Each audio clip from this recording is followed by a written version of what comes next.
Chapter 2. Any girls here? Jack opened his eyes. Warm sunshine streamed into the treehouse. We sure don't need the flashlight here, he said. Look, Morgan gave us clothes like the ones we wore in Pompeii, said Annie. Jack looked down. His clothes were similar to the ones he'd worn in the Roman town of Pompeii, a tunic and sandals. He also had a leather bag in place of his backpack again. Annie looked out the window. And we landed in an olive tree just like Pompeii, said Annie. Jack looked out the window. He caught his breath. Are we in the wrong place? He asked. I don't know, said Annie. Look past the trees. Doesn't it look like a big fair? Jack looked. Annie was right. Past the olive grove was a field filled with white tents. Beyond the field were red brick buildings with columns and huge crowds of people. What's going on? Jack asked. He pulled the research book out of his leather bag. He found a picture of the scene outside. Below the picture were these words. The Olympic Games began in ancient Greece over 2,500 years ago. Every 4 years, more than 40,000 people traveled to Olympia, the town where the Festival of Athletic Games took place. Oh, man, Jack whispered. We're at the ancient Olympics.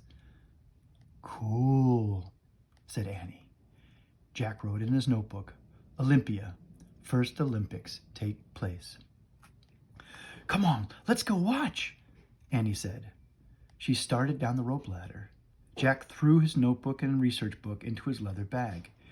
Don't forget, we have to get Morgan's story too, he said as he followed Annie.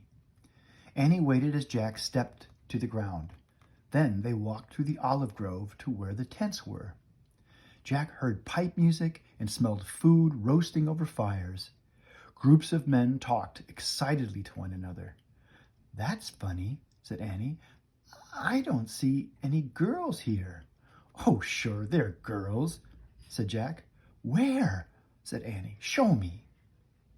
Jack looked around, but he only saw men and boys, no women or girls at all.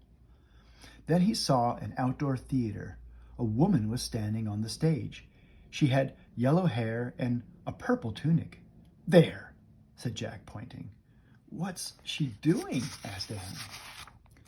A soldier was on the stage with her. He wore a long cape. A helmet with a red crest hid his face. The woman and the soldier were waving their arms and talking loudly to each other. I think they're doing a play, said Jack. I'll look. He pulled out the Greek book and found a picture of the theater. Listen, he said. He read aloud. The Greeks were the first to write plays. Many English words for the theater come from Greek words such as drama, scenery, and chorus. Many Greek plays are still performed today. Hey, Jack, said Annie, you're wrong. When Jack looked up, he saw the woman had pulled off her wig.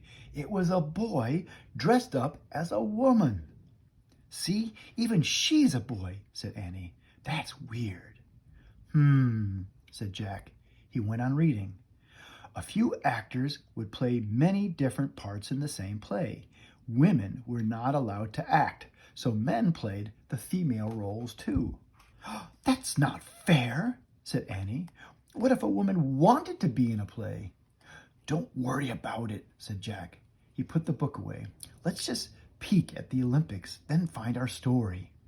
He nudged Annie to move along. Then he heard a voice. Wait! They turned around. A man with a short white beard was walking toward them. Hello, said the man. He was looking right at Annie. Who are you? Who are you? Annie asked boldly.